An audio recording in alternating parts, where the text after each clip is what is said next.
So excited to be picking the very first peach of the season. I love peaches so much. They're probably my favorite fruit, and it is peach season here in Florida. And yes, contrary to what a lot of people will tell you, you can in fact grow peaches in Florida. Well, central to North Florida. Anywhere south of about Tampa, I would not recommend it. Y'all just don't get enough chill hours down there. And if you are going to grow them in my area or further north, make sure you're picking a very low chill hour peach. Compare the amount of chill hours that you get into your area. You can look it up by your zip code versus how many that particular variety requires. My recommendation is Tropic Beauty. They are disease resistant, very low chill hour, delicious, easy to grow, and prolific. I have grown about a dozen plus varieties over the last decade here, and I am slowly replacing all of my other varieties with more Tropic Beauty. That's how much I love them. So basically what I'm doing here is just walking around, looking at the color and giving them a little light squeeze to see if they've started to soften. Once they start to soften, that's when I know that they're ready to pick. Otherwise, I leave them on the tree until they're ready. The only other fruit that I will pick at this time is if I see any with any damage, I'm gonna go ahead and pull that off the tree as well, and then I'll just either cut off those parts or give it to the livestock. Nectarines are very closely related to peaches, and I originally had about a dozen nectarine trees of different varieties, and I have not found a single type of nectarine that I like nearly as much as a Tropic Beauty peach. So I have been slowly pulling those trees and replacing those as well. As far as care and maintenance goes of the peach trees, it is very important that you're feeding these trees if you want to get fruit.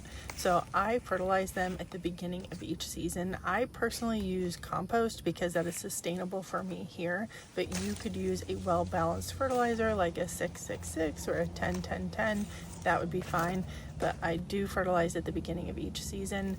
I also like to cover the root ball area with mulch so that they keep even moisture, and I also irrigate these trees at least once a week during the dry season. So it is important that you're maintaining these trees in order to get an abundance of fruit. I also prune these trees twice a year, so I can do a whole separate post on how to do that if there is interest. Other than adding beneficial nematodes to the soil around my orchards every year, I don't do any other spraying. I don't use fungicides, I don't use herbicides, I don't use pesticides at all. Other than the nematodes, I don't do anything else. Keep in mind, I do have free-range ducks and chickens that roam the area eating bugs every single day, so I know that that helps as well. I am looking forward to pomegranates this year. Look how pretty their little flowers are. I just love them. Plum season coincides with peach season, so I know when the peaches are ripening, the plums are too. These are called Scarlet Beauty, and they're delicious as long as you don't pick them until they are completely ripe.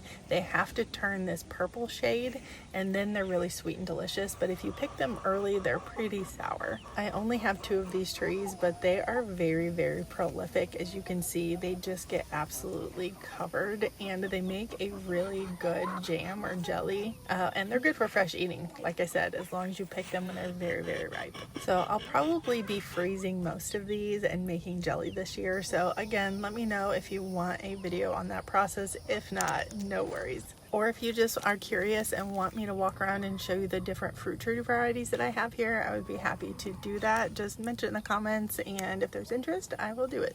Silkies are the cutest, dumbest chickens. They're adorable. I love them. Citrus is finally producing again. They took a break, and so are the Barbados cherries, which is another favorite here.